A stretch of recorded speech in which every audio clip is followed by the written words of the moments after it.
मोनू, हरिंदर, सभी को good evening. क्या हाल चाल है भाई?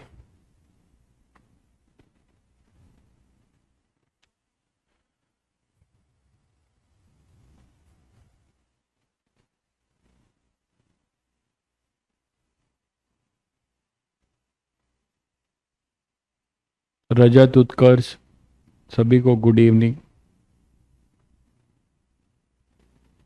अंकित, Riya, good evening.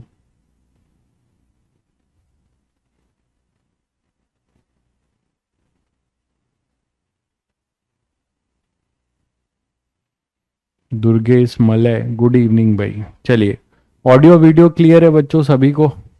Audio video clear है? तो कल हम लोगों ने कुछ क्वेश्चंस किए थे जो अर्थ के फ्रेम में भी इजीली हो पा रहे थे और रोटेटिंग फ्रेम में, लेकिन कुछ ऐसे भी क्वेश्चन किए थे जिसको हमने पर्टिकुलर रोटेटिंग फ्रेम में जाकर करना पड़ा था। ठीक है, चलिए। जैसे एक क्वेश्चन आपके लिए,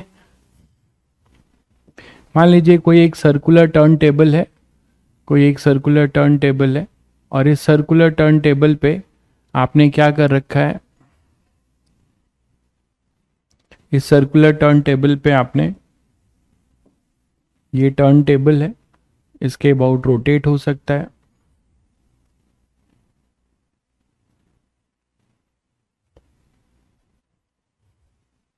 ठीक है, और आपने इसके अबाउट एक स्प्रिंग रखा हुआ है।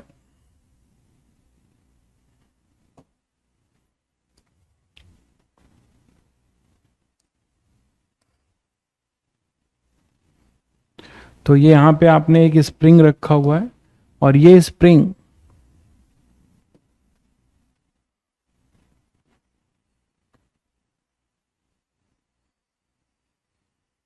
अटैच्ड है एक बॉल के साथ। ये स्प्रिंग अटैच्ड है एक बॉल के साथ। बॉल आपका ये है।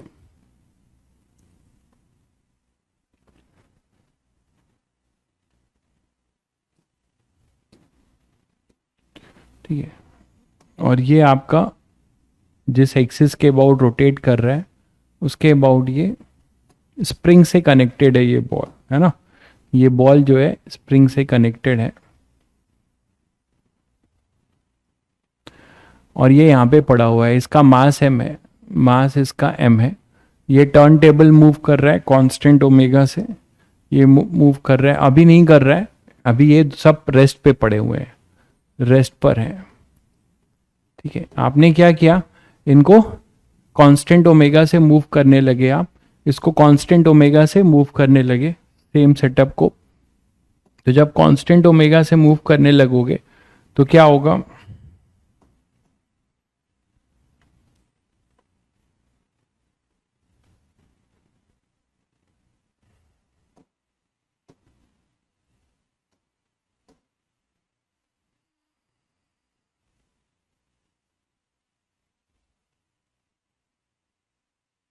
तो कांस्टेंट ओमेगा से जब आप इसे मूव करोगे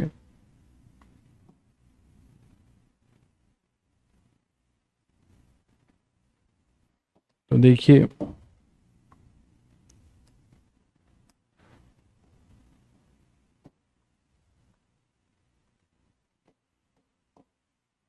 तो मान लीजिए ये अभी रेस्ट पर था, फिर आपने क्या किया, इसको रोटेट करना शुरू कर दिया। इसको आपने रोटेट करना शुरू कर दिया, और ये जो आपने रोटेट किया है, जिसके वजह से ये बॉल जो है थोड़ा इधर आ गया, एलोंगेट हो गया। ये बॉल जो है एलोंगेट हो गया, और स्प्रिंग में एलोंगेशन आ गया। अब ये आप खुद ही समझ सकते हो क्यों ऐसा हुआ होगा। ठीक है, ये स्प्रिंग में एलोंगेशन आ गया, स्प्रिंग में एलोंगेशन आ गया।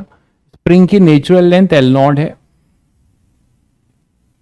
स्प्रिंग की ये नेचुरल लेंथ है एल नॉट। ठीक है, और स्प्रिंग को आपने क्या किया है, सॉरी, इस सिस्टम को कांस्टेंट ओमेगा से जब रोटेट कर दिया तो इसमें एक एलोंगेशन आ गया। तो आपको बताना है, आपको इसमें यही बताना है कि what is the elongation in the spring, find the maximum elongation in the spring. पूछ सकता है, या एलोंगेशन इन द स्प्रिंग आपसे पूछा जाए तो इक्विलिब्रियम में एलोंगेशन इन द स्प्रिंग क्या होगा, ठीक है, ये आपको बताना है। ये है t इक्वल टू 0 पे, ठीक है, ये इनिशियली रेस्ट पर है, तो इसे ओमेगा से हमने रोटेट किया। क्वेश्चन यही है कि turn table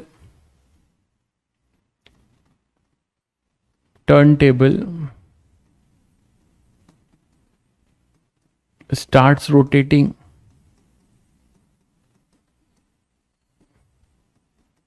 with constant angular velocity omega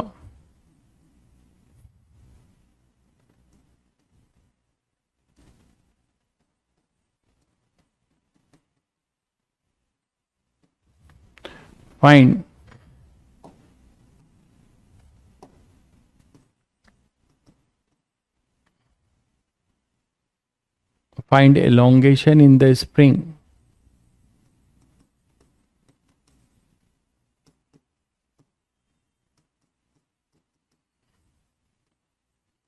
when ball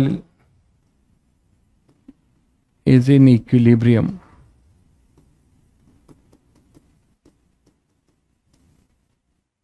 ठीक है, तो आपको क्या बताना है, स्प्रिंग कांस्टेंट के ले लेना, स्प्रिंग कांस्टेंट जो है इसका के ले लेना, के इसका स्प्रिंग कांस्टेंट है, ठीक है, के इसका स्प्रिंग कांस्टेंट है।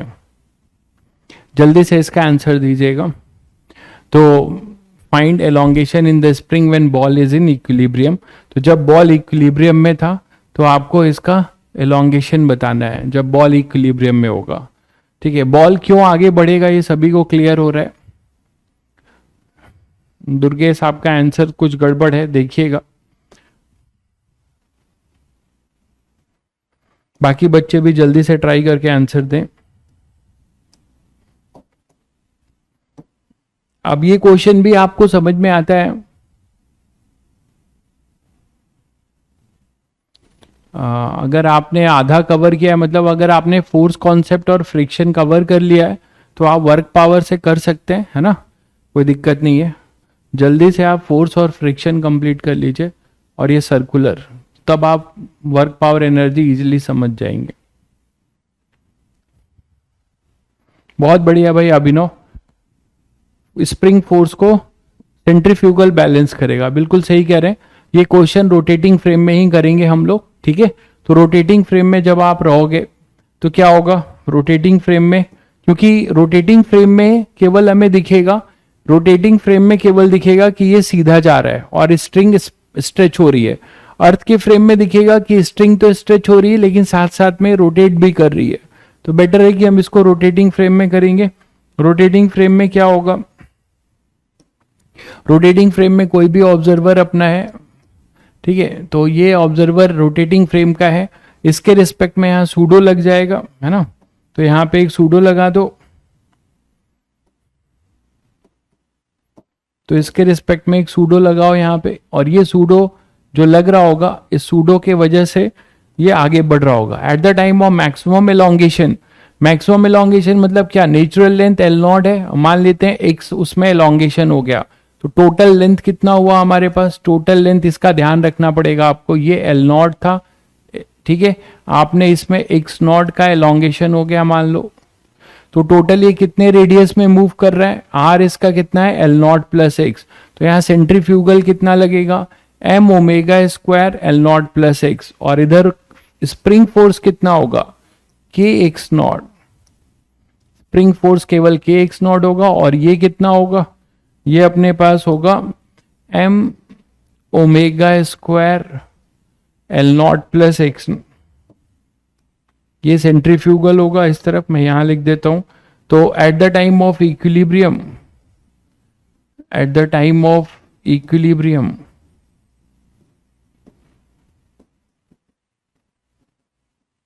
क्या लिख सकते हो आप, K X not is equal to M omega square, radius कितना है, जब भी आप सेंट्रीफ्यूगल फोर्स दोगे तो टोटल रेडियस दोगे, तो टोटल कितने रेडियस में ये मूव कर रहा है, इस चीज को आप यहां समझ सकते हैं कि जब ये है टोटल रेडियस इसका आर है, वो L not plus X not है, ठीक है। तो सेंट्रीफ्यूगल ये होगा एम ओमेगा स्क्वायर आर, और इधर जो स्प्रिंग फोर्स होगा वो केवल एलोंगेशन की वजह से होता है, वहां के एल नॉट प्लस एक्स मत कर देना, ठीक है। तो के एक्स नॉट, तो K X not equal to M omega square L not plus X not. तो आपसे पूछा गया था एक्स नॉट, तो वो हो जाएगा K minus M omega square X not, X not वाले टर्म को एक तरफ ले आओ, M omega square L not. तो हमारे पास एक्स नॉट कितना आ जाएगा, एक्स नॉट हमारे पास आ जाएगा M omega square L not upon में K minus M omega square. तो दैट इज योर आंसर। ये इक्विलिब्रियम का है, ये इक्विलिब्रियम है। क्या ये मैक्सिमम भी है? बच्चे कमेंट करके बताइए, क्या ये इसका मैक्सिमम एलोंगेशन भी है? क्या ये इसका मैक्सिमम एलोंगेशन है? जल्दी से कमेंट करके बताइए। आप लोगों को फोर्थ कॉन्सेप्ट में बताया गया है बहुत सारी बातें, तो क्या ये इसका मैक्सिमम, क्या हम बोल सकते हैं कि is this is the maximum elongation of the spring? बहुत बढ़िया भाई पुण्यम, बहुत बढ़िया, बहुत बढ़िया, याद है आपको, अच्छी बात है। ये इक्विलिब्रियम का है, तो एक्स मैक्स जो होगा वो 2x नॉट हो जाएगा, ये आपको बताया गया था, याद है कि हम अपने इक्विलिब्रियम पोजीशन से जितना इधर जाएगा उतना इधर आएगा। तो ये अपने पास हो जाएगा 2m omega square L not upon में K minus M omega square. तो मैक्सिमम जो होगा वो ये होगा, इक्विलिब्रियम का ट्वाइस। बहुत बढ़िया, बहुत बढ़िया। चलिए, तो आप लोगों को ये याद है। नेक्स्ट कुछ क्वेश्चंस, एक क्वेश्चन और लीजिए। एक मान लीजिए बाउल है, हेमिस्फेरिकल शेप का है, एक बाउल है हेमिस्फेरिकल शेप का, ऐसा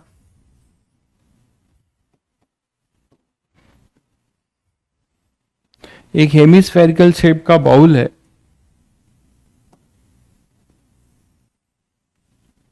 इस तरीके से है, ठीक है। और इसमें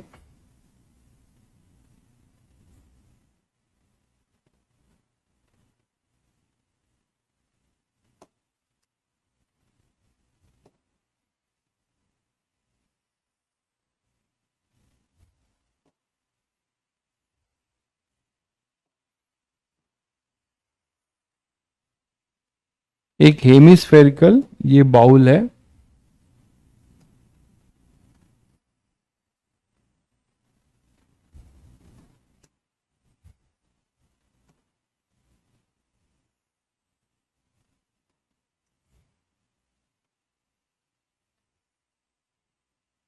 ठीक है। ये मान लीजिए हेमिस्फेरिकल बाउल है, और ये जो है बाउल इस एक्सिस के अबाउट, इस एक्सिस के अबाउट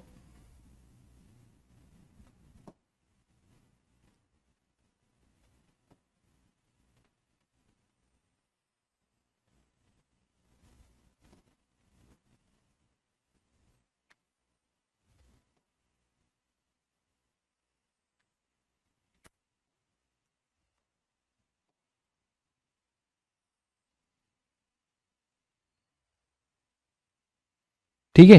तो ये बाउल है अपना हेमिस्फेरिकल, इस एक्सिस के अबाउट ये कांस्टेंट ओमेगा से रोटेट हो रहा है, कांस्टेंट ओमेगा से रोटेट हो रहा है अपना हेमिस्फेरिकल बाउल, ठीक है। तो यहां पे क्या होगा कि एक आपने ब्लॉक रखा हुआ है, कोई भी आपने एक ब्लॉक रखा हुआ है, आपको बताना है कि ब्लॉक जहां पे भी आपने रखा है, ब्लॉक या बॉल कुछ भी ले लो, वो उसका डायमेंशन जो है निग्लिजिबल है ना, उसका डायमेंशन निग्लिजिबल है। तो मान लो यहां पे आपने एक बॉल रखा हुआ है, ठीक है। आपको बताना है कि आप किस ओमेगा से इसको, ये स्मूथ है, हेमिस्फेरिकल बाउल का सरफेस क्या है, स्मूथ है, रेडियस इसका आर है, रेडियस इसका आर है। आपको बताना है इसका मास एम है, और ये जो एंगल है, ये एंगल हमारा कुछ थीटा है, ठीक है। तो हमें बताना है कि ये स्लिप ना हो, इसको हम किस मिनिमम से घुमाएंगे। जल्दी बताइए। तो आप ओमेगा की वैल्यू बताना है, find omega so that ball does not slip। ठीक है, और ये सभी बच्चों को पता है कि बॉल क्यों स्लिप कर सकता है, बॉल क्यों स्लिप करेगा, सभी को पता है क्यों स्लिप करेगा। mg का एक कंपोनेंट यहां पे लग रहा होगा, है ना, जो इसको नीचे ले जाएगा, लेकिन फिर भी ये स्लिप नहीं करता है। आप बोलो सर फ्रिक्शन भी नहीं है फिर भी, हाँ फ्रिक्शन भी नहीं है फिर भी ये करता है। कमेंट करके बच्चे बताइए जरा कि ये इक्विलिब्रियम में रहने की पॉसिबिलिटी इसको क्यों नजर आती है, अगर ये पूरा बाउल स्मूथ है तो भी। कौन इसको रोकेगा?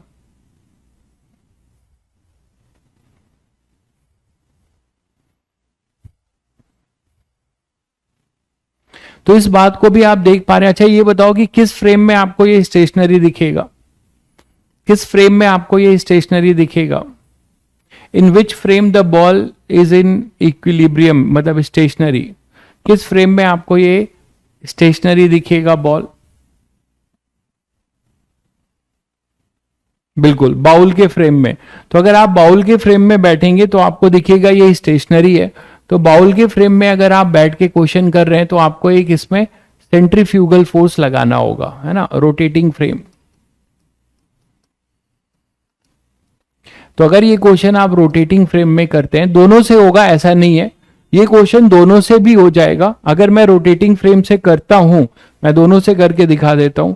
अगर ये रोटेटिंग फ्रेम से अगर आप करोगे क्वेश्चन, तो यहां पे आपको एक सेंट्रीफ्यूगल फोर्स देना होगा, बट ये ध्यान रहे कि ये जो अपना बॉल है वो कितने रेडियस में मूव कर रहा होगा। ये बॉल अपना जो है कितने रेडियस में मूव कर रहा होगा बताओ? इस रेडियस में मूव कर रहा होगा, है ना। जो बाउल है अपना वो इस रेडियस में मूव कर रहा हो, बॉल जो है इस रेडियस में अपना मूव कर रहा होगा। तो इस रेडियस का जो ये इसका जो सेंटर होगा, इसके रेडियली आउटवर्ड सेंट्रीफ्यूगल दोगे। यहां बच्चे गलती कर देते हैं, वो जो है सेंट्रीफ्यूगल जो है इधर लगा देते हैं, ठीक है, यहां नहीं लगेगा। जिस सर्कल में मूव कर रहा है उस सर्कल के रेडियली आउटवर्ड लगेगा। तो यहां पर अपने पास ये निकाल सकते हो बहुत आसानी से। जेमेट ये दिया ही हुआ है, ये आर है अपने पास, है ना। ये थोड़ा मैंने इधर सेंटर यहां बनाना चाहिए कायदे से, थोड़ा सा गड़बड़ हो गया है, रुको इसको ठीक ही कर दें, तो कंफ्यूजन होगा।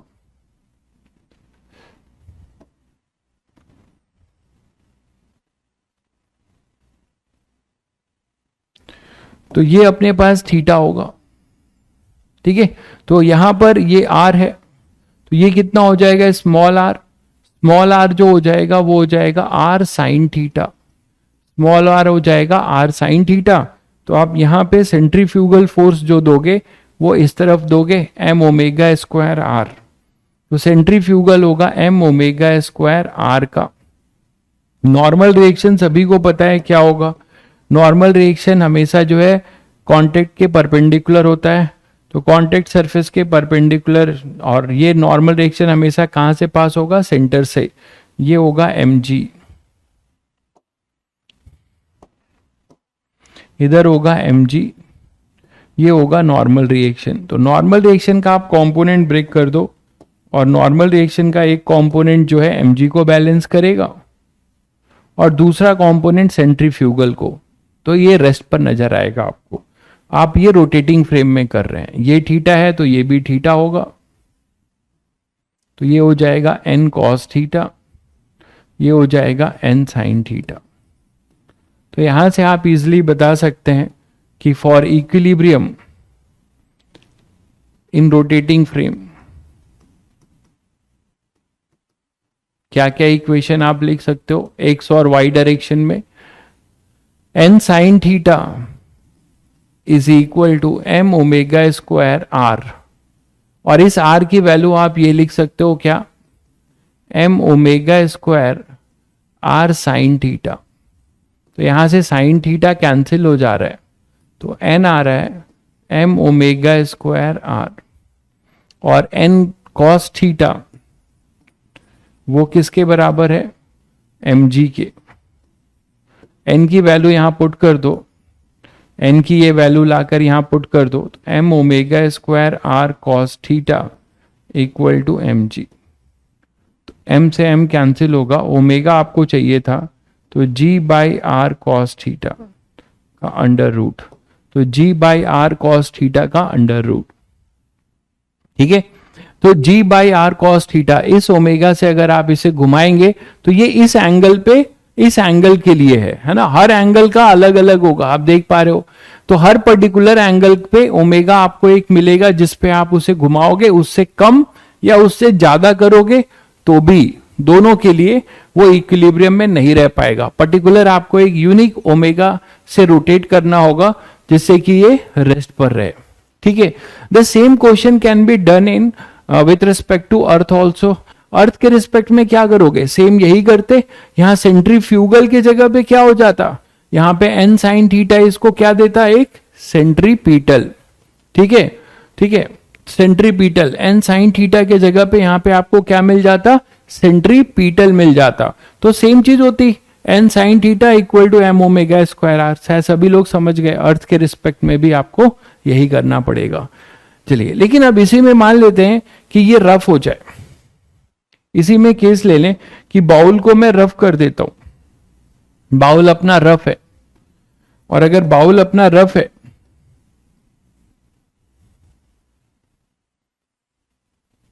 तो देखिए क्या कहानी होगी।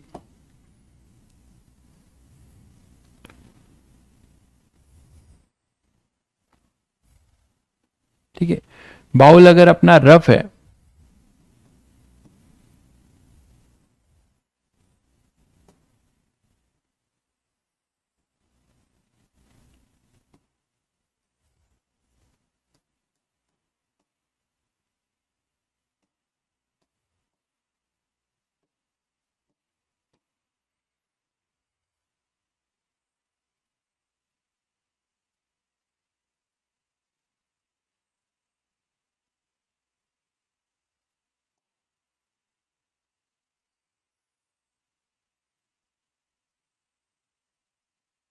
ठीक है, ये रफ बाउल है, हेमिस्फेरिकल ही है। ठीक है, हेमिस्फेरिकल बाउल है, और आपने क्या किया, यहां पे यही बॉल रखा हुआ है।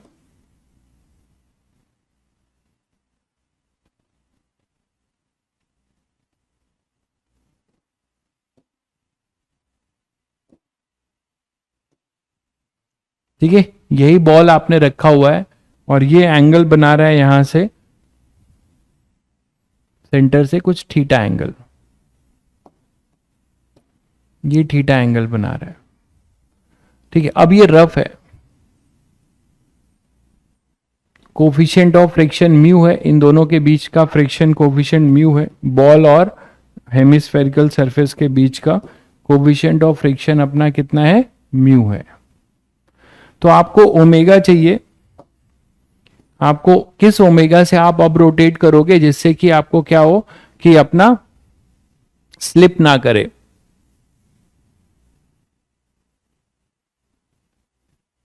क्लियर है, तो अपने यहां से क्या हो जाएगा, ये रेडियस आर ले लीजिएगा, रेडियस इसका आर है, रेडियस इसका आर है। अब कहानी देखो क्या होगी कि यहां पे सभी बच्चे ये बात समझ पा रहे हैं कि हमें ओमेगा का रेंज मिलेगा। ये कितने बच्चों को समझ में आ गया कि ओमेगा का यहां रेंज मिलेगा, क्योंकि फ्रिक्शन फोर्स ऊपर भी लग सकता है और नीचे भी लग सकता है। क्यों भाई, इसलिए क्योंकि अगर आप एक्सटर्नल फोर्स की बात करते हो तो यहां पर एक्सटर्नल फोर्स के नाम पे देखो, ये एक तरीके से इंक्लाइंड प्लेन की तरह रोल प्ले कर रहा है, ये इंक्लाइंड प्लेन की तरह रोल प्ले कर रहा है, दिख रहा है सभी बच्चों को। अब यहां पर ये थीटा है,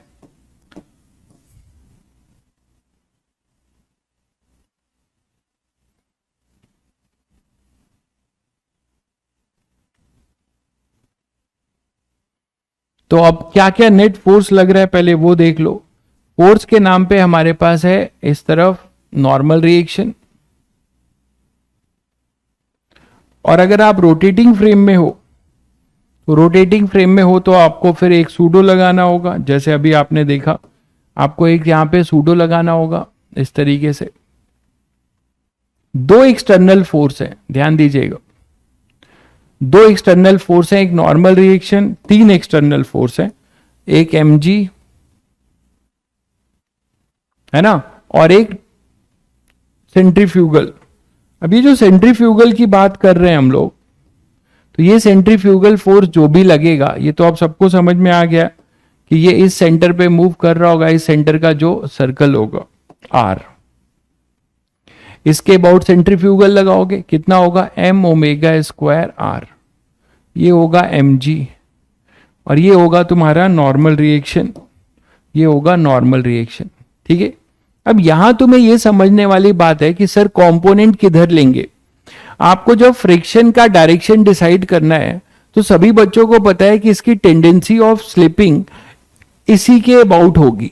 तो सबसे पहले आपको ये देखना पड़ेगा कि भाई इसकी जो स्लिपिंग की टेंडेंसी है वो ऊपर भी हो सकती है और नीचे भी, डिपेंड करेगा इन दोनों के कंपोनेंट्स को ब्रेक करके जो हमें कंपोनेंट मिलेगा उसका रिजल्टेंट किधर जा रहा है। तो यहां आपको मतलब और कोई चॉइस नहीं है आपके पास, आपको इन दोनों का component along the inclined plane करना पड़ेगा। तो अलोंग द इंक्लाइंड प्लेन जब आप करेंगे तो एंगल तो देख रहे हैं ये थीटा है,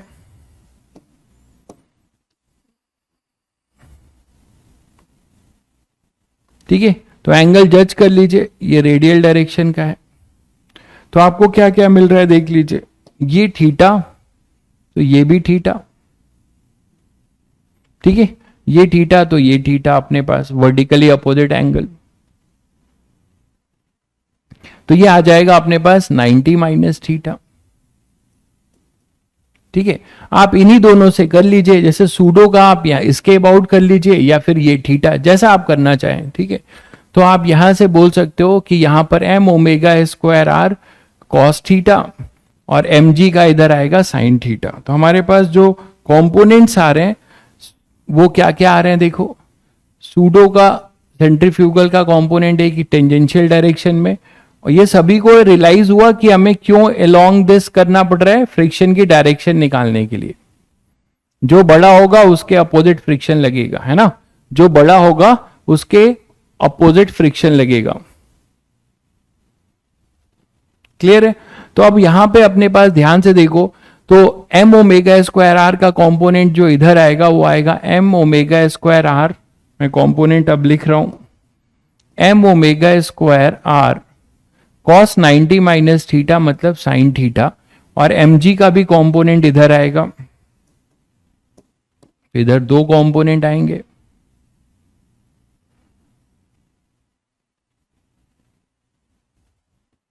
mg का जो कंपोनेंट आएगा वो हो जाएगा mg cos थीटा। ठीक है, जो नॉर्मल रिएक्शन बैलेंस करेगा, और यहां आएगा m omega square r cos 90 minus theta sine theta, और इधर हो जाएगा अपना cos थीटा, इसका 90 माइनस से, और इसका लिया है एक mg cos थीटा, तो इधर कितना हो जाएगा mg साइन थीटा। अब आपके पास एक कंडीशन बन गई जो आपने इंक्लाइंड प्लेन में फ्रिक्शन में किया हुआ है कि एक इंक्लाइंड प्लेन है उसमें दो फोर्स लग रहे हैं एक बॉल पे, यही चीज तो हो गई। देखो अब आपके पास अब ये कोई नया क्वेश्चन तो नहीं हुआ, इंक्लाइंड प्लेन पे ये बॉल है, एक तरीके से यही क्वेश्चन तो हुआ। देखो इंक्लाइंड प्लेन पे अपने पास ये बॉल है और इस बॉल पे नेट फोर्स क्या लग रहा है, एक ऊपर लग रहा है इधर और एक इधर लग रहा है। तो now it totally depends upon कि फ्रिक्शन फोर्स जो स्टैटिक फ्रिक्शन है वो ऊपर लगेगा कि नीचे, हमें केसेस लेने पड़ेंगे। ठीक है, केसेस क्या लेंगे बताइए। अब ये जो आप देख रहे हो कि centrifugal m omega square r cos theta और इधर अपने पास है mg साइन थीटा, यहीं से केस बनना शुरू होगा। बोलो अगर हम लेते हैं case 1, if m omega square r cos theta is greater than mg sign theta, ठीक है, ये बड़ा है तो इस बॉल की टेंडेंसी ऊपर जाने की होगी, तो इसको रोकने के लिए स्टैटिक फ्रिक्शन क्या लगेगा, नीचे लगेगा Fs। तो Fs की जो डायरेक्शन होगी इस केस में ऐसा होगा Fs। बोलो एफ एस जो होगा वो ऐसा होगा। ये सभी बच्चों को क्लियर है? सबने इंक्लाइंड प्लेन पे रेंज मिलता था, याद है सभी को? एक फोर्स लगाया था मैंने, तो वहां से आप कर सकते हैं। तो यहां पे अपने पास अगर इस केस में अगर बात करते हैं तो ये ऊपर जाने की टेंडेंसी रखेगा, तो एफ एस इधर होगा। तो for block not to slip, है ना, for block not to slip क्या हो जाएगा बताओ? For block not to slip M G sine theta plus F S equal to M omega square are cos theta. ये क्लियर है? और normal reaction तो ये रहा तुम्हारा नॉर्मल, और ये रहा इधर उसके दो फोर्स नॉर्मल का। तो ये नॉर्मल रिएक्शन तो ऐसे ही रहेगा, ये बैलेंस होंगे M G cos theta plus M omega square R sine theta से।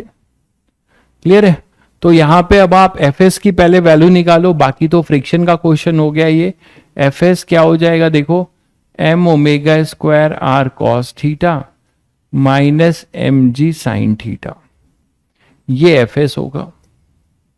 फिर कंडीशन बनाना सभी बच्चों को आता है क्या? तो एफ एस जो है less than equal to F S max. तो यहां से आपको मिलेगा M omega square are cos theta minus M G sine theta less than equal to F S max, वो होगा म्यू इंटू एन। और एन की वैल्यू सभी बच्चे समझ रहे हैं, एन की वैल्यू यहां पे क्या आएगी, मैं डायरेक्ट लिख रहा हूं। एन जो होगा वो होगा M G cos theta plus M omega square R sine theta. तो यहां से आपको ओमेगा चाहिए था, ओमेगा वाले टर्म एक तरफ करिए, तो M omega square are cos theta minus mu M omega square R sine theta less than equal to mu M G cos theta minus, नहीं प्लस हो जाएगा ये, plus M G sine theta. तो omega वाले term को एक साथ लिया, कॉमन निकाल ले रहा हूं, ठीक है। तो एम ओमेगा स्क्वायर कॉमन ले लिया, ओमेगा तो एम तो सभी में कैंसिल हो जा रहा है, देख रहे हैं। तो ओमेगा स्क्वायर कॉमन ले लिया, ओमेगा स्क्वायर कॉमन ले लिया मैंने, क्या आएगा फिर R cos theta, omega square R ही कॉमन ले लेते हैं, तो cos theta minus mu sine theta less than equal to mu G cos theta plus G sine theta plus sine theta.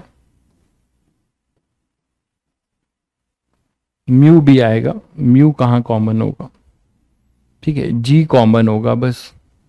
तो mu cos theta plus sine theta.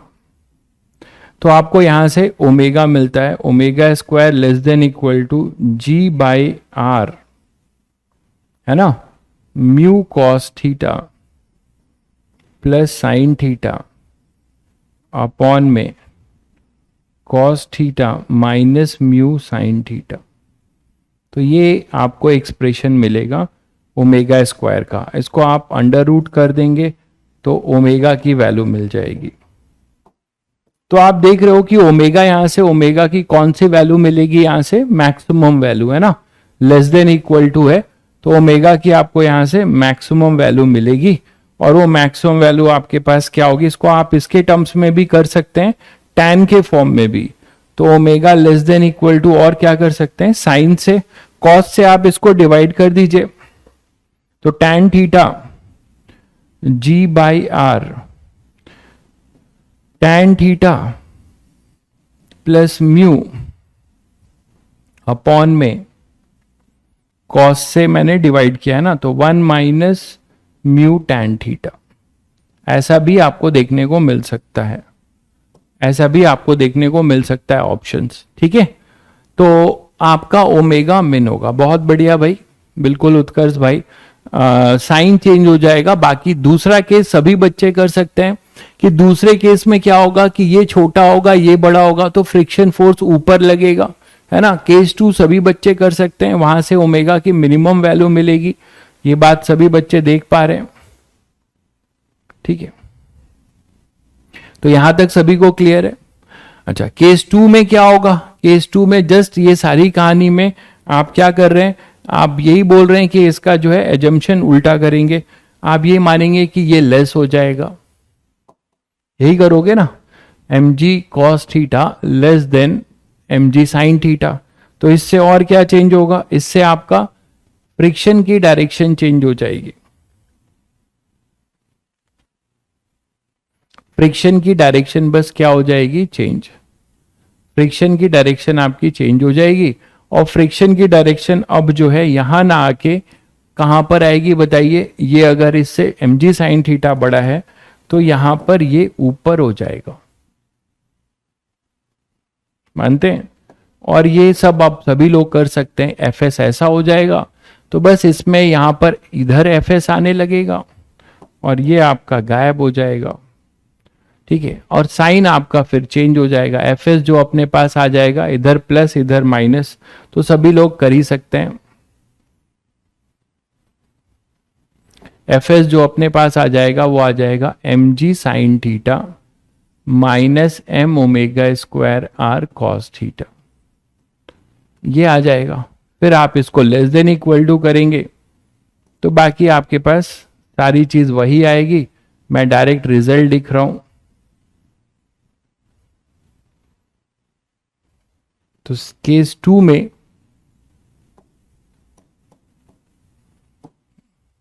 ये case 2 हो जाएगा,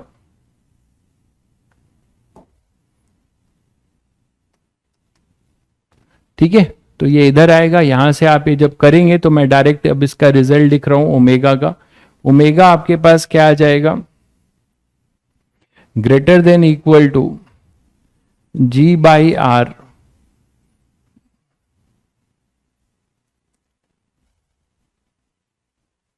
mu cos theta minus sine theta upon में plus का minus हो जाएगा, minus का plus, cos theta plus mu sine theta, है ना, cos theta plus mu sine theta. देखो ये आ जाएगा आपका अंडर रूट, तो यहां से ओमेगा की आपको मिनिमम वैल्यू मिलेगी, ओमेगा मिन आपको मिल जाएगा under root g by are mu cos theta minus sine theta upon में cos theta plus mu sine theta. Clear है? तो रेंज भी आप बता सकते हो अब सभी लोग, है ना, रेंज भी बता सकते हो।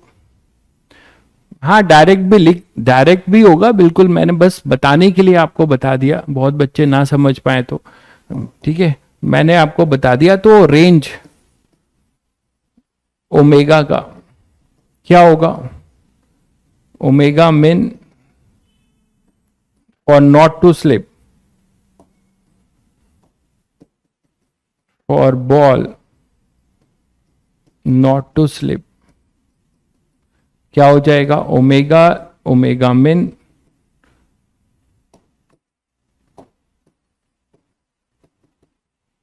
से ओमेगा मैक्स, ठीक है। और बाकी ओमेगा मिन और ओमेगा मैक्स आपको पता ही है, तो ये आपका रेंज हो जाएगा। ये मिन था, और यहां से आप मैक्स भी आप यहां से निकाल सकते हो इक्वलिटी होल्ड करा के, है ना, आप यहां से ओमेगा मैक्स भी निकाल सकते हो।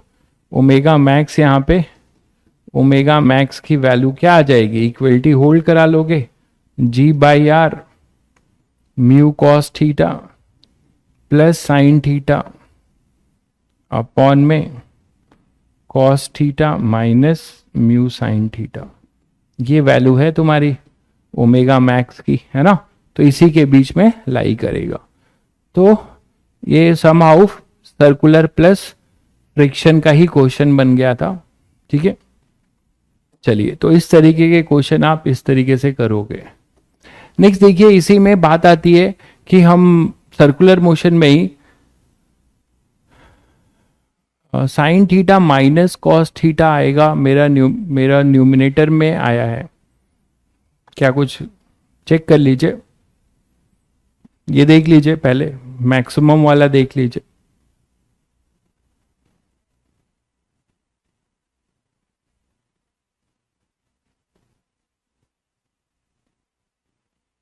सही तो है सब।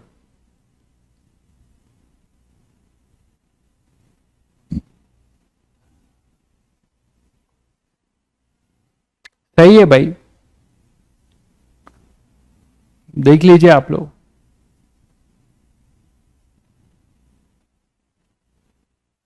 सही है ना भाई? ठीक है, तो फर्स्ट केस है ये। सेकेंड केस में उल्टा हो जाएगा, मैंने कुछ किया ही नहीं है। सेकेंड केस में ऊपर प्लस आ रहा था ना इस वाले में, तो इसमें माइनस आएगा, इसमें प्लस। सही है। चलिए नेक्स्ट बात करते हैं कि V minimum for safe turn.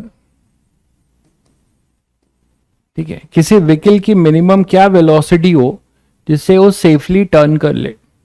We minimum for safe turn. अच्छा, कल तुम लोगों का टेस्ट है? अच्छा, एडवांस का टेस्ट है कल तुम लोगों का या मेंस का टेस्ट है? मेंस का टेस्ट है शायद, है ना? अच्छे से करिएगा। तो अब आपके पास v minimum for safe turn, कोई जैसे टर्न करते हो, कोई व्हीकल को आप टर्न कराते हो, तो सेफली अगर आप टर्न हो जाओ, इसके लिए क्या कंडीशन होगी। ठीक है, तो देखिए इस पे बहुत सारे केसेस हैं। जैसे पहला केस कर रहे हैं कि सिंपल रोड है और इस रोड में कोई व्हीकल जा रही है और उसको टर्न होना है। ठीक है, उसको क्या होना है? टर्न होना है मान लो। तो सेफली टर्न हो जाए वो, उसके लिए क्या कंडीशन होगी? तो जब वो टर्न होगा तो किसी न किसी सर्कल में ही हो रहा होगा टर्न, मानते हो कि नहीं? जब वो टर्न हो रहा होगा,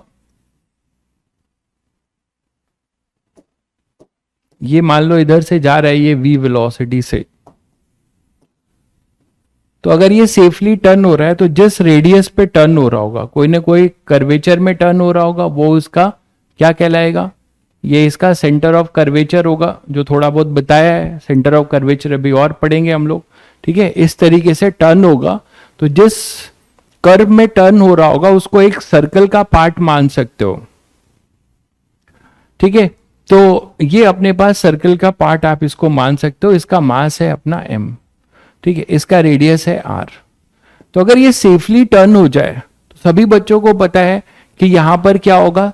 एक फ्रिक्शन ही है जो इसको सेंट्रीपिटल देगा, क्योंकि नॉर्मल रिएक्शन और mg तो ऊपर लग रहा होगा, मानते हैं?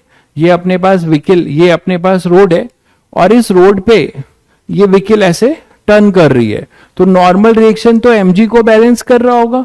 तो सेंटर की तरफ वाला फोर्स कौन सा होगा? सेंटर की तरफ कौन उसे सेंट्रीपिटल फोर्स देगा? आप लोग बताओ। अगर मान लो ये टर्न नहीं कर पाता तो स्किड करता, इधर बाहर की तरफ स्किड करता, ऐसे सोचो, तो इसकी टेंडेंसी स्लिप करने की बाहर की तरफ है। तो फ्रिक्शन फोर्स जो होगा अपना, और ऑब्वियसली वो स्टैटिक फ्रिक्शन होगा, है ना? तो static friction is providing you the necessary centripetal force for the safe turn. ये तो मानते हो? तो सेफ टर्न के लिए इसको स्टैटिक फ्रिक्शन फोर्स एक सेंट्रीपिटल फोर्स प्रोवाइड कर रहा होगा, है ना? तो सेंट्रीपिटल फोर्स जो प्रोवाइड करेगा वो करेगा अपना स्टैटिक फ्रिक्शन फोर्स। ये इसका सेंटर है जिसके अबाउट ये टर्न कर रहा है, जिस रेडियस में ये टर्न कर रहा है। तो static friction force is providing you the necessary centripetal force. तो मैं लिख देता हूं, static friction force providing necessary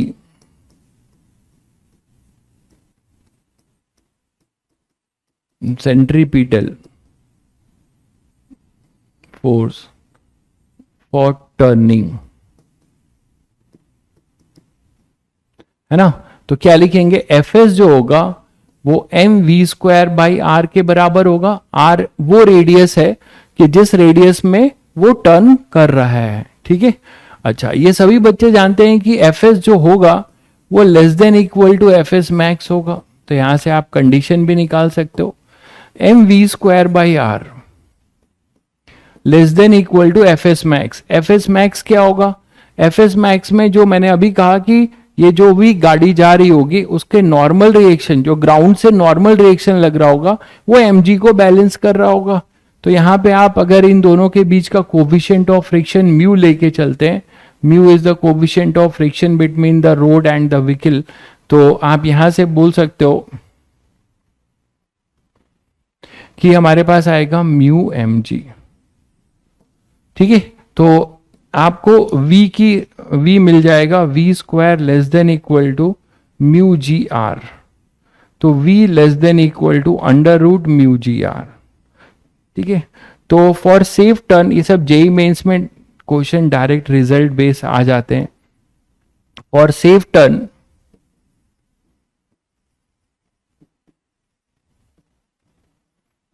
v minimum क्या होगा, है ना, सॉरी v मिनिमम नहीं, v मैक्सिमम, यहां पे v मैक्सिमम होगा। ज्यादा से ज्यादा किस स्पीड से आप कर सकते हैं जिससे कि टर्न हो पाए, लेस देन इक्वल टू है ना, तो v मैक्स हम निकाल रहे हैं एक तरीके से फॉर सेफ टर्न, कितने स्पीड से हम सेफली, मिनिमम तो कुछ भी हो सकता है, तो for safe turning v max जो होगा वो होगा under root mu G R. तो एज ए रिजल्ट आप इसे ध्यान भी रख सकते हैं। ठीक है, for safe turning it is under root mu G R होगा।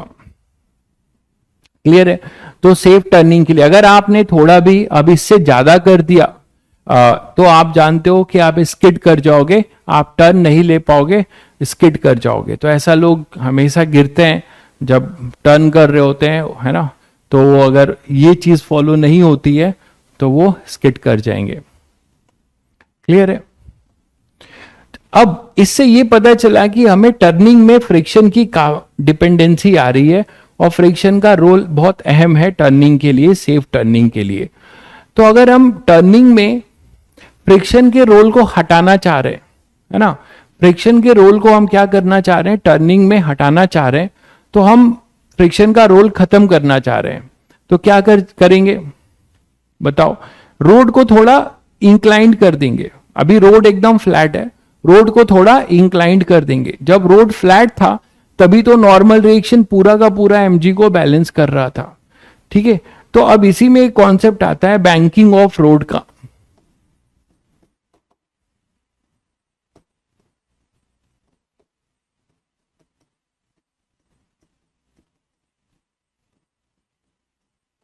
तो रोड को बैंक करने का मतलब थोड़ा सा इंक्लाइंड करना, और उसका बेसिक रीजन क्या है, रोड को हम बैंक क्यों करना चाहते हैं, हम इसलिए करना चाहते हैं कि हम फ्रिक्शन की डिपेंडेंसी को क्या करें, खत्म कर दें। कैसे, देखो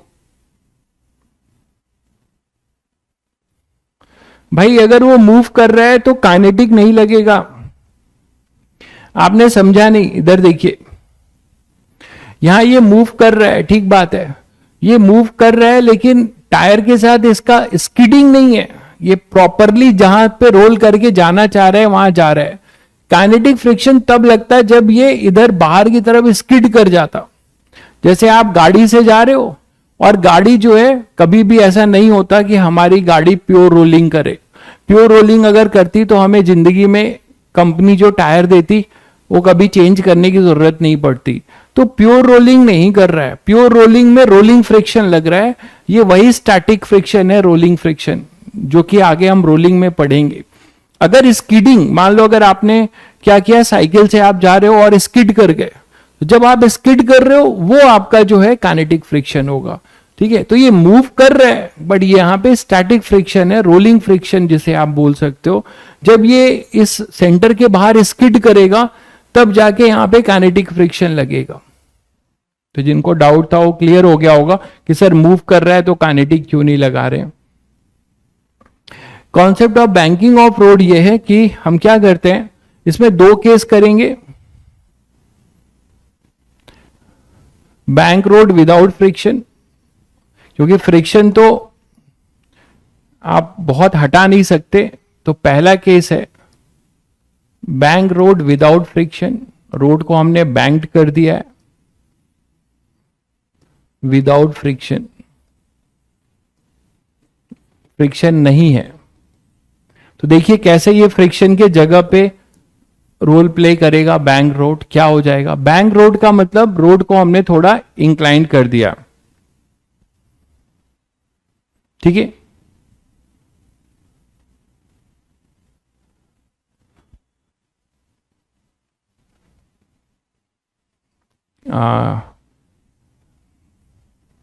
अच्छा सॉरी, इसकी बात कर रहे हो, ठीक है। रॉड लिख दिया। अभी एक्चुअली क्लास लेके अभी पास आउट बैच के क्लास में रॉड ही चल रहा था, तो दिमाग में वही रॉड चल रहा है।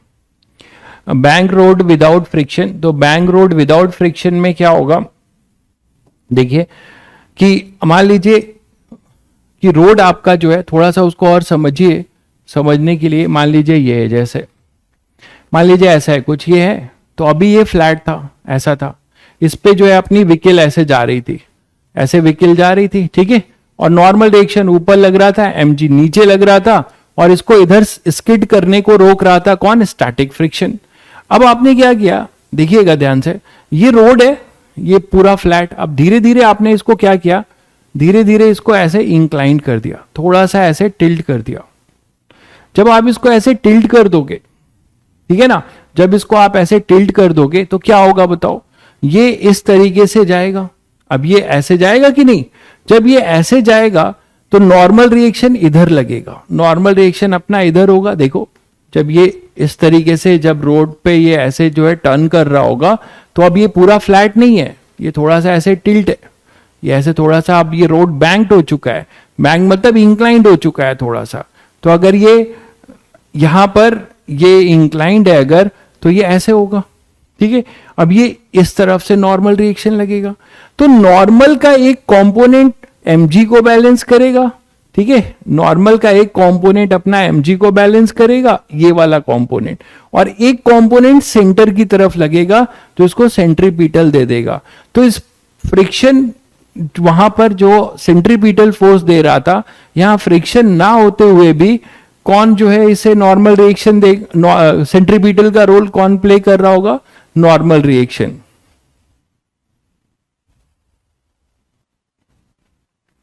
ठीक है, तो यहां पर अपने पास क्या हो जाएगा, देखो कि बैंक रोड मतलब, इसीलिए मैं इंक्लाइंड अप कर रहा हूं, सभी को समझ में आ गया होगा कि थोड़ा सा रोड को हमने बैंड कर दिया, मतलब इंक्लाइंड कर दिया है, और वो इंक्लाइनेशन मान लीजिए थीटा है,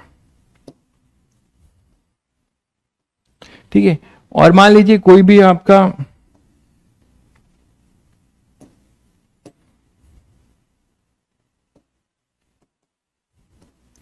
अब कोई भी व्हीकल ऐसे जा रही है मान लीजिए, ठीक है, और वो इस तरीके से जा रही है, ये चीज मैं आपको ऐसे दिखा पाऊंगा। अब ये सर्कल इसका किधर होगा, इसका सेंटर, इसका सेंटर आपका ये है, इसी के अबाउट ऐसे मूव करेगी,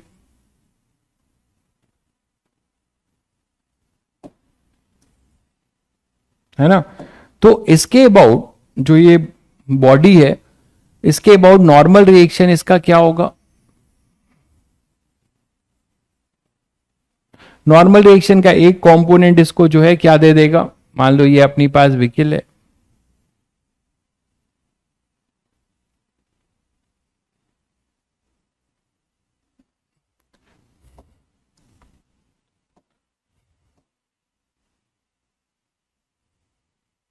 तो यहां पर इस पे जो नॉर्मल रिएक्शन लग रहा होगा, वो नॉर्मल रिएक्शन कुछ ऐसा लगेगा, mg इसका ऐसा लगेगा। इसी नॉर्मल रिएक्शन का एक कंपोनेंट जो अभी आपको समझाया मैंने कि इस सेंटर की तरफ लगेगा, जो इसको सेंट्रीपिटल देगा टर्न करने के लिए, और एक जो है इसके किसको बैलेंस करेगा, mg को। तो ये अपना mg था, ये नॉर्मल रिएक्शन था। इसी नॉर्मल के दो कंपोनेंट होंगे, ये थीटा है तो ये थीटा होगा, ये 90 माइनस थीटा तो ये फिर से थीटा हो जाएगा। क्लियर है सबको, ये थीटा होगा तो ये भी थीटा होगा, ये 90 माइनस थीटा, तो यहां पे ये फिर से थीटा, तो ये हो जाएगा n साइन थीटा, और इधर आएगा n cos theta. Now N cos theta is providing you the necessary centripetal force. दिख रहा है सभी बच्चों को?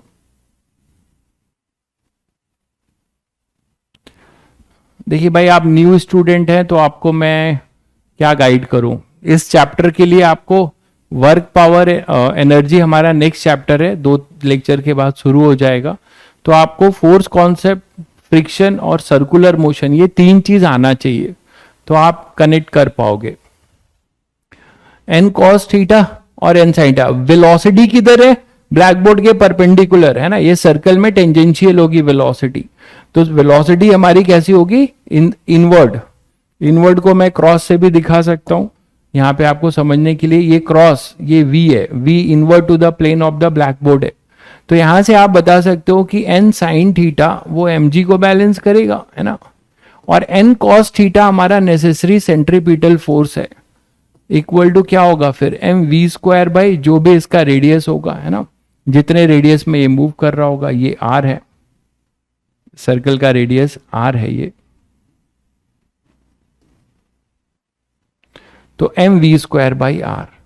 तो यहां से आप बता सकते हो कि कितने एंगल से बैंक्ड करें। तो टैन थीटा इक्वल टू, यहां से हमें क्या मिलेगा? V square G by R. ठीक है, तो आप ये बता सकते हो कि हमें किसी पर्टिकुलर स्पीड के लिए, ठीक है,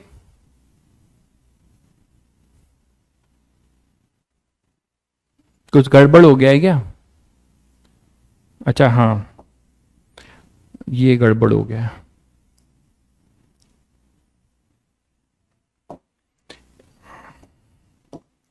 ये एन है, तो एन कॉस थीटा होगा इधर, और इधर होगा N sine theta.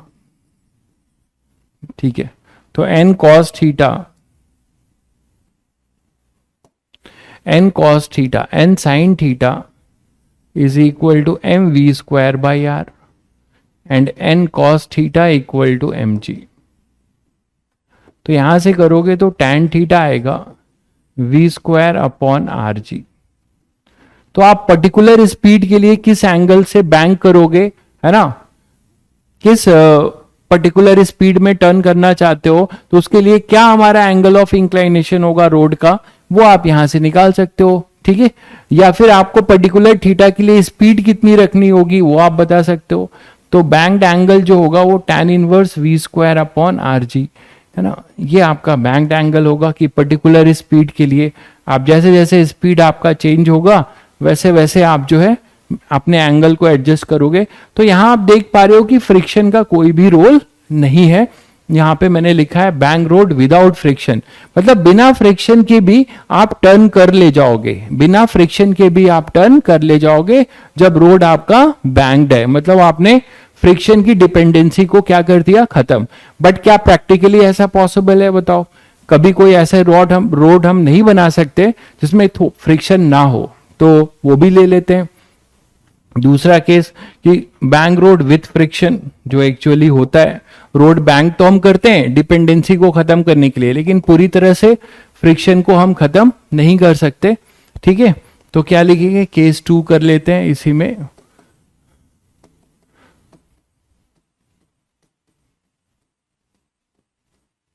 Bank road with friction,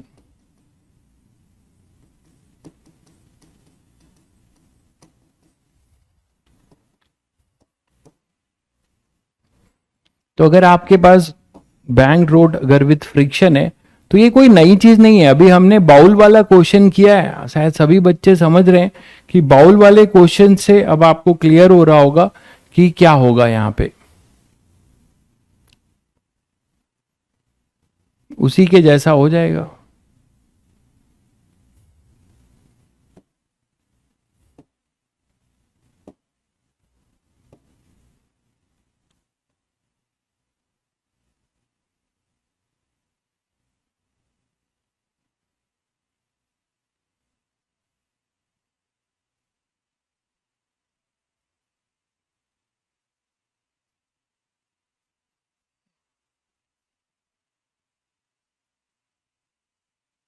तो मान लो व्हीकल जो टर्न कर रही है इसकी अपनी स्पीड होगी। अब यहां पे देखो क्या होगा, जो फोर्सेस लगेंगे अब फ्रिक्शन है, अभी अभी आपने देखा है फोर्सेस जो जो लग रहे होंगे, यही अपना नॉर्मल रिएक्शन लगेगा, एक mg लगेगा, है ना। अब ध्यान से देखो तो ये डिपेंड करता है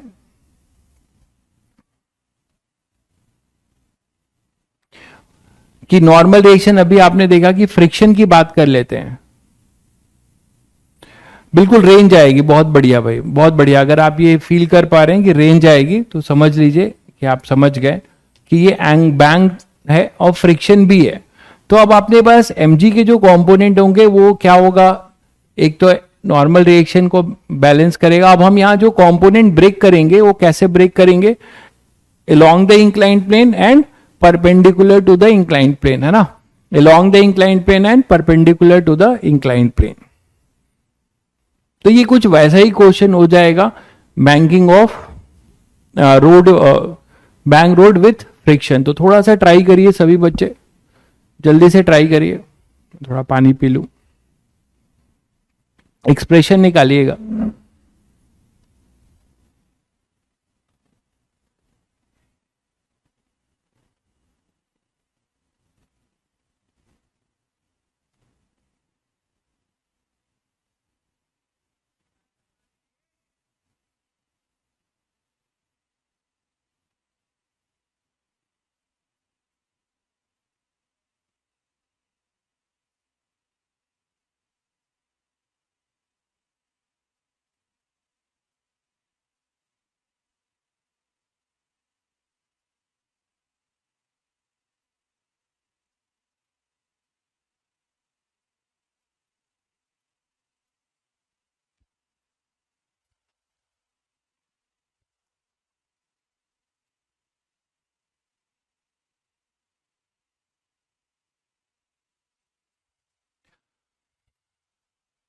हो गया भाई, ये ठीक वैसे ही केस है जो अभी अभी आपने किया है।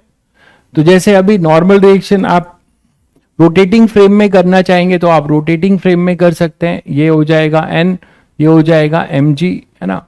और एक सेंट्रीफ्यूगल लगाएंगे जो सेंटर की, ये सेंटर के इधर होगा m ओमेगा स्क्वायर आर, इसकी वैल्यू हो जाएगी m ओमेगा स्क्वायर आर, जिस रेडियस में ये टर्न कर रहा होगा, है ना, जिस रेडियस में ये टर्न कर रहा होगा ये हो जाएगा अपना, ये सेंटर होगा, ये इसका रेडियस है, तो सेंट्रीफ्यूगल। तो यही दो केस लेंगे आप, आई थिंक सभी बच्चे कर लेंगे अब इसे, कोई आपके लिए नया चीज नहीं है बिल्कुल भी, ये है कि नहीं।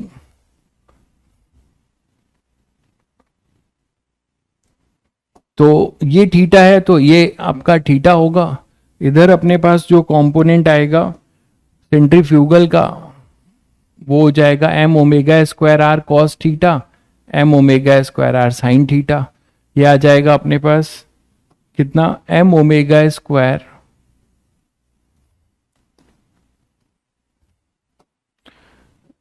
m omega square are cos theta, ये होगा m omega square R sine theta.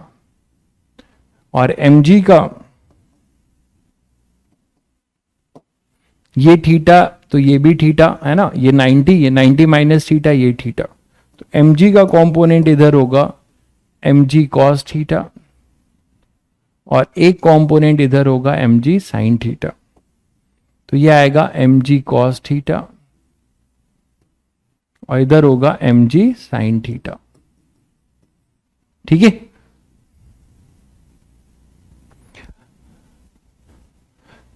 चलो। तो आप सेंट्रीपिटल से भी कर सकते थे, कोई दिक्कत नहीं, मैंने सेंट्रीफ्यूगल से कर दिया, बात तो बराबर है यार। आप ये ना लिखो यहाँ पे, इससे कर सकते हो, ये ज्यादा आसान पड़ेगा। तो यहां पे अपने पास क्या हो जाएगा, for this for no slipping, हाँ केस लेते हैं, केस 1। अभी स्टैटिक फ्रिक्शन की डायरेक्शन भी लिखनी है हमें, तो केस 1 लेते हैं, एग्जैक्ट वैसा ही है जो अभी आपने हेमिस्फेयर वाला किया, m omega square are cos theta. अगर मान लो ये ग्रेटर हो जाए mg साइन थीटा से, तो क्या होगा, स्टैटिक फ्रिक्शन फोर्स नीचे लगेगा, मतलब ये कहानी कुछ अब ये हो गई।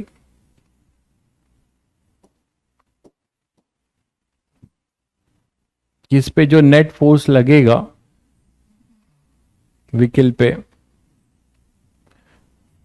वो नेट फोर्स ऊपर लग रहा होगा। देखो इस तरफ ये रिजल्टेंट फोर्स अपवर्ड जा रहा है, तो फ्रिक्शन फोर्स अपना नीचे लगेगा, static friction force f s, है ना। और ये आएगा m omega square r, resultant ही मैं दिखा दे रहा हूं, m omega square are cos theta. चलो इधर ही लिख लो, नहीं तो कुछ लोग बोलेंगे सर ग्रेविटी ऊपर कैसे लगने लगे, ऐसे भी लोग हैं।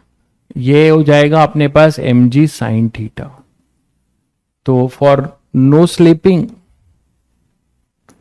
तो फॉर नो स्लीपिंग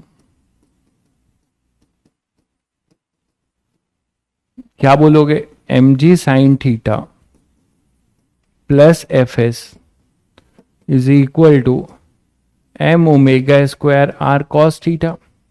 ठीक है, अच्छा नॉर्मल रिएक्शन की वैल्यू सभी बच्चे देख पा रहे हैं, क्या होगा, M G cos theta plus M omega square R sine theta.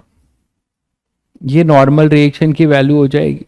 ठीक है, तो यहां से एफ एस निकाल लो, वो होगा M omega square are cos theta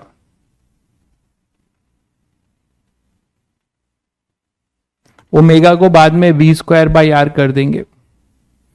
omega जो अपना होगा उसको बाद में V by R, V equal to R omega, ये तो सबको क्लियर है। तो अगर आप वी के टर्म्स में चाहोगे तो ओमेगा को वी बाई आर लिख दोगे, उसमें कोई परेशानी नहीं है। तो यहां से मैंने अभी ओमेगा के टर्म्स में कर दिया है, तो M omega square are cos theta minus M G sine theta, ये स्टैटिक फ्रिक्शन होगा, और ये हमेशा जो होगा less than equal to F S max होगा। तो यहां से आपको ओमेगा मिल जाएगा या वी मिल जाएगा, कितना हो जाएगा, M omega square are cos theta minus M G sine theta less than equal to mu into N, और एन होगा M G cos theta plus M omega square R sine theta. I think वैसा ही कुछ मिलेगा जो अभी आपने अभी अभी किया है। 90 माइनस थीटा नहीं आएगा क्या, कहां पे 90 माइनस थीटा ले रहे हो, मैंने ये थीटा है तो ये थीटा होगा, और यहां पर ये देखो ये 90, तो ये 90 माइनस थीटा हुआ ना, तो ये थीटा हो गया, तो मैंने थीटा से कर दिया है। अब तो इन सब में डाउट नहीं होना चाहिए, इतनी बार कंपोनेंट्स ले चुके हो। ठीक है, तो यहां से आप क्या करोगे, ओमेगा फिर से कॉमन निकालोगे, और ओमेगा कॉमन निकालोगे और वहां से कर लोगे ये एक्सप्रेशन आपका।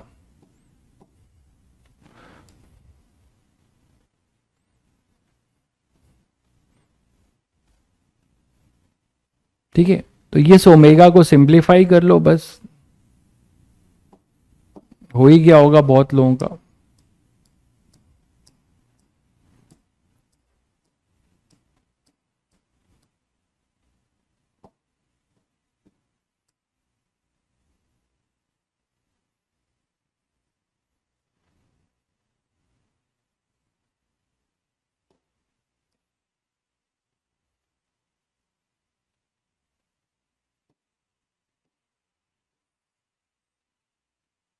ठीक है, तो ये था अपना, इसी को सिंप्लीफाई कर लीजिए। तो इसको सिंप्लीफाई कर लीजिए, अपने पास कितना आ जाएगा, ओमेगा वाले को एक साथ भेज दीजिए एक तरफ, और ओमेगा वाले को एक तरफ लेके आएंगे तो अपने पास हो जाएगा M omega square, M omega square are cos theta minus mu M omega square R sine theta less than equal to mu M G cos theta. ये किया ही है एक तरीके से अभी आप लोगों ने, और इधर आ जाएगा plus M G sine theta. ठीक है, तो यहां से अब आपके पास आ जाएगा एम ओमेगा स्क्वायर आर, मैंने कॉमन ले लिया, तो ये हो जाएगा cos theta minus mu sine theta less than equal to M G, common ले लिया, तो वही चीज आ रही है mu cos theta plus sine theta. तो यहां से m कैंसिल हो गया।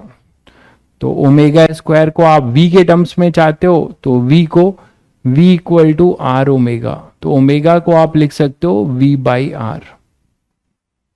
तो इसको v स्क्वायर बाई आर, एक आर से एक आर कैंसिल हो जाएगा, है ना, लेस देन इक्वल टू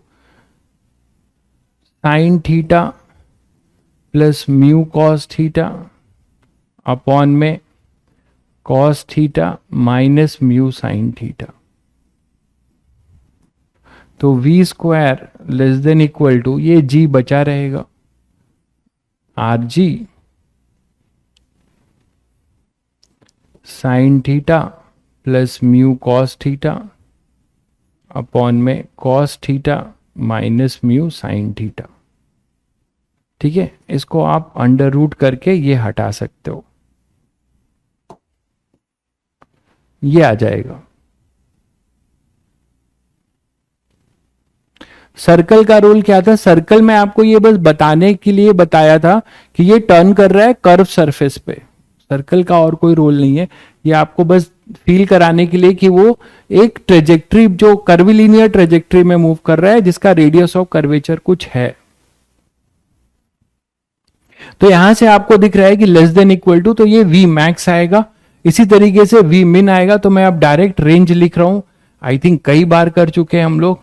तो v हो जाएगा अपना, क्या हो जाएगा, आर जी मिनिमम के लिए, मिनिमम हो जाएगा अपना आर जी। इसको आप टैन में भी कर सकते हो उसी तरीके से, है ना। तो टैन थीटा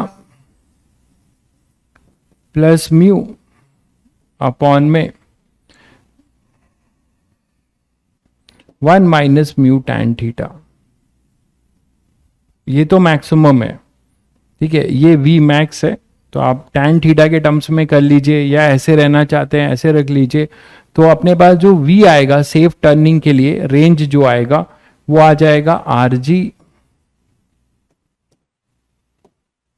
मिनिमम में यहां माइनस हो जाएगा, इधर प्लस हो जाएगा, यहां माइनस हो जाएगा, है ना, और यहां प्लस हो जाएगा।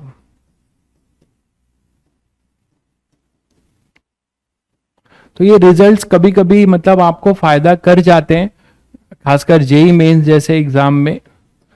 ठीक है, तो आर जी ये अंडर रूट होगा sine theta plus mu cos theta upon में cos theta minus mu sine theta. तो ये आपका रेंज आ जाएगा, जिससे कि आप सेफ टर्न कर पाओ, जिससे कि आप सेफ टर्न कर पाओ। तो फॉर सेफ टर्न के लिए ये आ जाएगा। आर कट नहीं होगा, एक आर बचेगा ना, ओमेगा स्क्वायर आर है ना, देखो ओमेगा है तो ओमेगा स्क्वायर करोगे तो V square by R square आएगा, तो एक आर बच जाएगा, तो एक आर अपने पास बच जाएगा। ठीक है, अब आप ये चीज चेक कर सकते हो कि ये रिजल्ट जो है, अगर थीटा को जीरो कर दो, थीटा को अगर आप जीरो कर दो, बैंकिंग एंगल को जीरो कर दो, ठीक है, तो अगर बैंकिंग को जीरो कर देते हो, थीटा को अगर आप जीरो कर दोगे, तो देखो वहां से आपको क्या मिलेगा, शायद वही रिजल्ट है, लेकिन यहां पे थीटा जीरो करने के लिए तो फिर वो बैंक रहेगा ही नहीं ना, आर कटेगा नहीं। ये क्लियर हो गया सभी को? आर क्लियर है भाई, सभी बच्चों को क्लियर है? ओमेगा है v by R, v equal to R omega, तो ओमेगा है v बाई आर। तो इस ओमेगा की वैल्यू को यहां पुट करोगे तो यहां ओमेगा स्क्वायर है ना भाई, एक दो बच्चे कमेंट कर रहे हैं तो उनको फिर बता दूं, ओमेगा स्क्वायर है तो यहां आर स्क्वायर से एक आर बच जाएगा, आर स्क्वायर से एक आर बच जाएगा, शायद समझ गए होंगे। ठीक है, चलिए, तो ये आपका रेंज होगा। एक क्वेश्चन और करते हैं कि मान लीजिए हमारे पास एक कोई सिलेंडर का बना हुआ कोई आपके पास एक चैम्बर है, सिलेंड्रिकल चैम्बर है,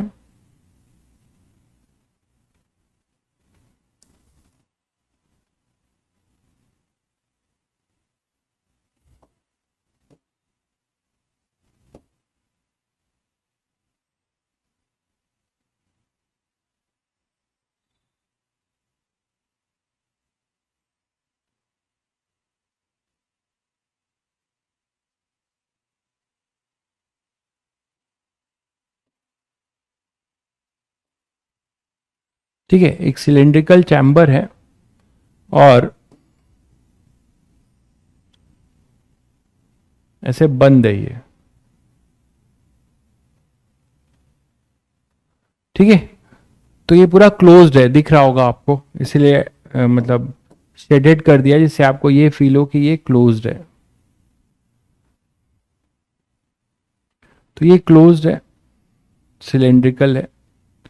आपने क्या किया, इसमें एक बॉक्स ब्लॉक रखा हुआ है, थोड़ा विजुलाइज करिएगा।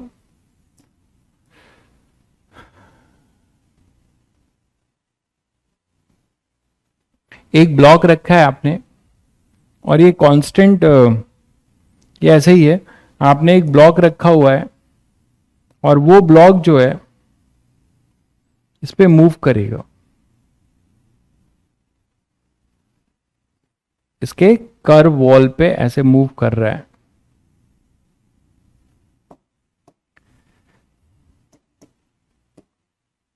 ये मूव कर रहा है इस पे, ठीक है। कहां पे, इसके कर्व सरफेस पे मूव कर रहा है, कर्व सरफेस पे मूव कर रहा है।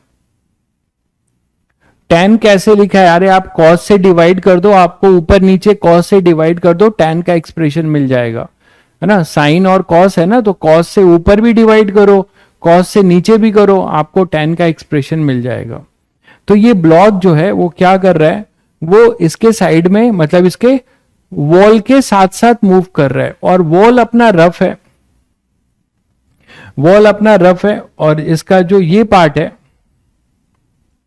इसका जो ये पार्ट है वो रफ नहीं है, मतलब ये क्या है अपना वॉल के, ये स्मूथ है, फ्लैट पार्ट अपना स्मूथ है, और कर पार्ट इसका जो है क्या है, रफ है। ये क्लियर है सभी बच्चों को। तो कर पार्ट अपना, ये मास इसका m ले लेना, ठीक है। ये ब्लॉक ये रफ है, ये कर पार्ट अपना रफ है, ये स्मूथ है, फ्लैट पार्ट अपना स्मूथ है, और ये अपना रफ है। इन दोनों के बीच में कोफिशिएंट ऑफ फ्रिक्शन जो है म्यू है, ये स्मूथ है, ठीक है। तो क्वेश्चन शायद अभी सभी को विजुलाइज हुआ नहीं होगा, मैं फिर कोशिश कर रहा हूं कि जरूरत ना है। देखिए इसको मैं आपको और इसका साइड प्रोजेक्टेड व्यू बना के समझा रहा हूं, इसका आपको मैं प्रोजेक्टेड व्यू बना के समझा रहा हूं, तो आपको शायद कुछ और समझ में आए।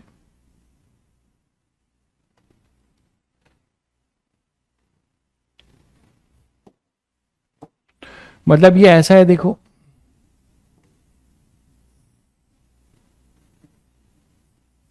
दिख रहा है।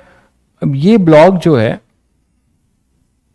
ऐसे चल रहा है ना, इसके साइड वॉल से टच करते हुए,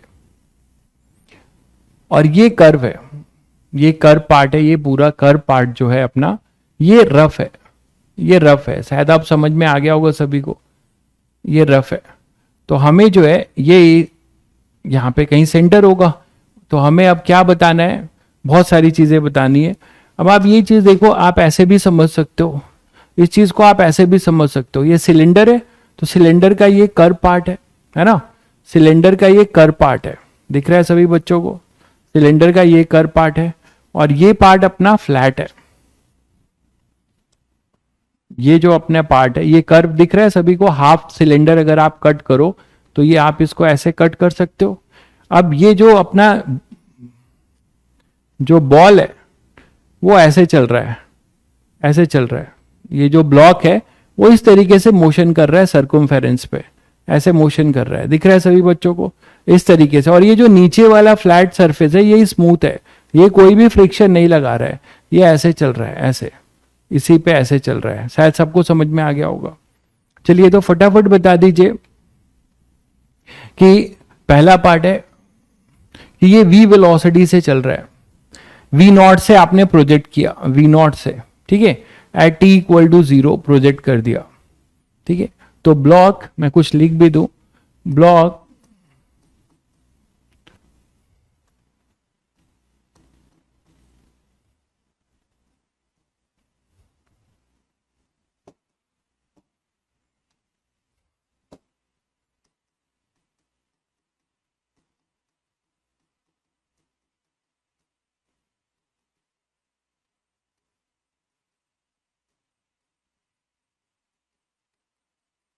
ठीक है ना।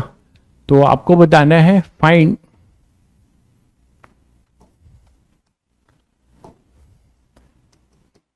Eight any time t equal to t let velocity of block B v। ठीक है, हमेशा इसकी वेलोसिटी चेंज होगी। ठीक है, तो अब आपको पता है कि यहां पे क्या होगा, यहां पे काइनेटिक फ्रिक्शन ऐसा लगेगा टेंजेंशियली, जो इसको रिटार्डेशन देगा, और ये वेलोसिटी v होगी। इस पे नॉर्मल रिएक्शन जो लग रहा होगा वो ऐसा लगेगा, जो इसको सेंट्रीपिटल प्रोवाइड करेगा। दिख रहा है सभी बच्चों को? नॉर्मल रिएक्शन जो होगा वो इसको क्या करेगा, सेंट्रीपिटल प्रोवाइड करेगा। तो n आप क्या लिख सकते हो, इसका रेडियस r है। ठीक है, इसका रेडियस जो है r है, इसका रेडियस ये जो है, ये रेडियस इसके सेंटर से ये आपको दिया हुआ है, ये r है।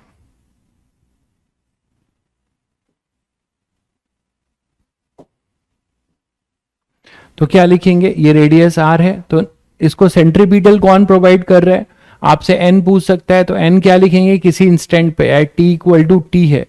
ये v वेरिएबल है, ये सभी बच्चों को क्लियर है। v वेरिएबल है, हर जगह पे v चेंज होगा, ये काइनेटिक फ्रिक्शन इसको रिटार्ड कर रहा होगा। तो n क्या लिखोगे, M V square by are.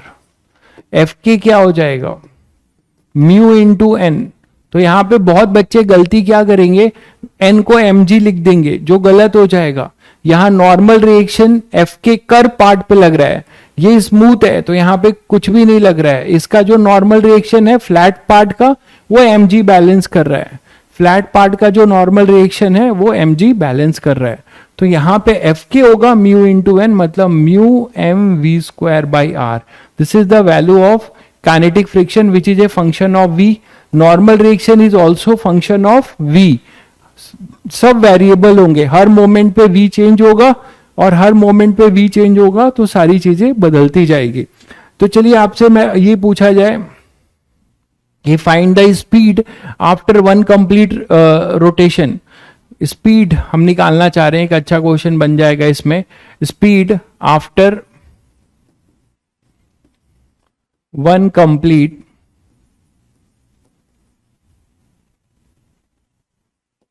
Rotation. ठीक है, ब्लॉक की हम स्पीड निकालना चाहते हैं कि after one complete rotation, starting कहां से हुआ था, v नॉट से, और आफ्टर वन कंप्लीट रोटेशन उसकी स्पीड क्या होगी, ये आपको बताना है। क्लियर है? तो अब आप सभी को पता है कि यहां से हम पहले फोर्स पता है, तो इसका रिटार्डेशन निकाल लें। इसमें रिटार्डेशन इधर ही होगा, इस डायरेक्शन में रिटार्डेशन होगा इसका, ए टेंजेंशियल है ना। टेंजेंशियल फोर्स ही तो rate of change of speed होता है। तो टेंजेंशियल फोर्स अपना एफ के क्या देगा, देखो एक ए टेंजेंशियल क्या होगा, एफ के बाई एम, और वो कितना हो जाएगा, mu V square by R. अब इसको क्या लिख सकते हो, डीवी बाई डी टी है ना, DV by D T is equal to, या v dv बाई ds लिखो, नहीं तो आपको टाइम निकालना पड़ जाएगा, v dv बाई ds लिखो। और एक बात आपको समझना होगा कि ये रिटार्डेशन है, तो यहां पे माइनस आएगा, तो इसे लिख सकते हो v dv बाई ds। मैंने ऐसा क्यों किया, सभी बच्चों को क्लियर है? मैंने dv बाई dt क्यों नहीं किया, मैंने dv बाई dt इसलिए नहीं किया क्योंकि मुझे नहीं पता कि एक पूरे सर्कल में घूमने में कितना टाइम लगेगा। कोई बच्चा बोलेगा sir 2 pi R upon v, तो मेरे भाई v कांस्टेंट नहीं है, तभी तो हमें इंटीग्रेट करना पड़ेगा। v तो हमेशा चेंज हो रहा है ड्यू टू टेंजेंशियल फोर्स। तो v dv by ds equal to minus mu V square by are.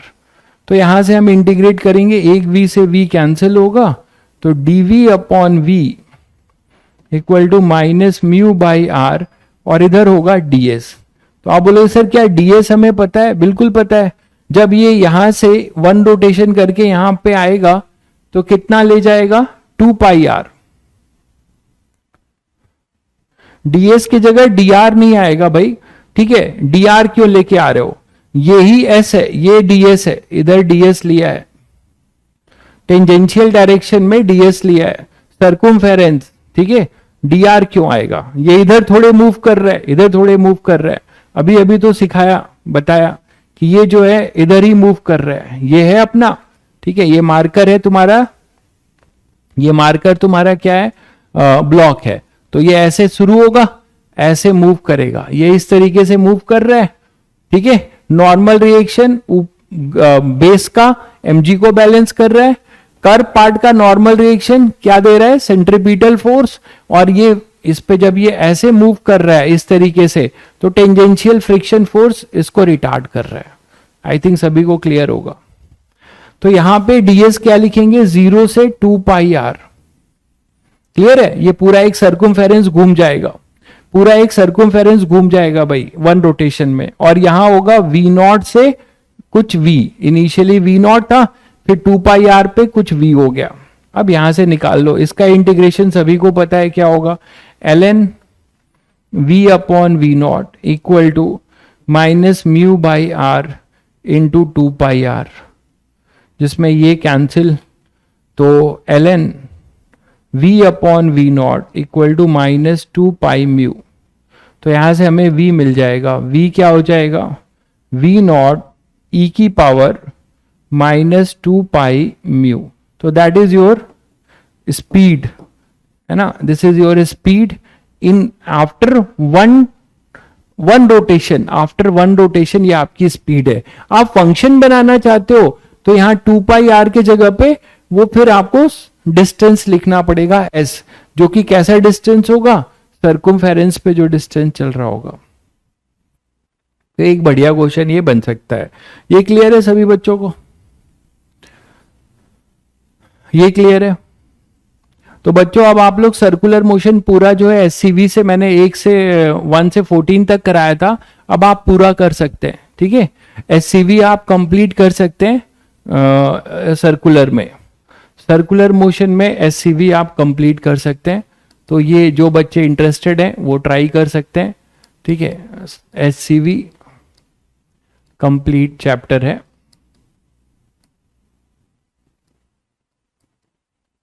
Circular motion, ठीक है। और बाकी आपको डीपीपी जो है, जो अपलोड होगी, डीपीपी कर लीजिएगा, ठीक है, डीपीपी आप कर लीजिएगा। फोर्स कॉन्सेप्ट के बुकलेट में मैं देखूंगा कोई सर्कुलर मोशन का क्वेश्चन बहुत कम है, 1-2 है अगर, तो वो हम उसको जो है, वो जो है हम उसको कर लेंगे, शायद ही है, ठीक है। मेन आपको सर्कुलर मोशन के क्वेश्चन वर्क पावर में मिलेंगे, ठीक है। लेकिन हमने जो पढ़ा है SCV बेस्ट है, उसमें आप कर सकते हैं। बाकी नेक्स्ट टर्न पे मैं इरोडोफ के जो भी सवाल होंगे, अभी इसका एक टॉपिक बचता है अपना रेडियस ऑफ कर्वेचर। तो रेडियस ऑफ कर्वेचर करने के बाद इरोडोफ के जो भी क्वेश्चन है इस टॉपिक पे वो क्लास में करेंगे, ठीक है। और SCV आप अपने से निपटा दीजिए, ठीक है। चलिए फिर मिलते हैं।